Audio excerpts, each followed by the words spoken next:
Hello'. কেনে আছা? ভাল, তুমি? তোমাক কিবা ক'ব লাগিছিল। কোৱা। মোৰ ব্ৰেকআপ হৈছে অ'। তোমাৰ ব্ৰেকআপ হৈছে, মই কি কৰোঁ? তুমি ঠিকেই কৈছিলা, সি ভাল ল'ৰা নহয়। কিয়? সি মোৰ লগত চিটিং কৰি আছিল আৰু তাৰ এজনী গাৰ্লফ্ৰেণ্ড আছে। মই আগতে কৈছিলোঁ, বা তুমি তাৰ বাবে মোক এৰি গৈছিলা। এটা কথা কওঁ, মই তোমাৰ লাইফত আকৌ আহিব পাৰিমনে? ধেমালি কৰিছা ন মোৰ লগত? সঁচাই, মই আকৌ তোমাৰ জীৱনত আহিব বিচাৰিছোঁ। ন, এতিয়া বহুত লেট হৈ গৈছে। চৰি খন। মোৰ লাইফত কিয়? তুমি মোৰ ফোনৰ গেলা দিলেও আহিব নোৱাৰা। মই তোমাক বহুত ভাল পাওঁ।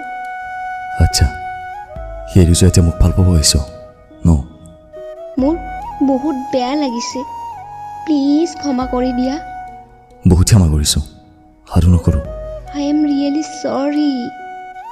কি কৰিব লাগিব কোৱা? একো কৰিব নালাগে, বাই। প্লিজ আকৌ এবাৰ। হেল্ল'।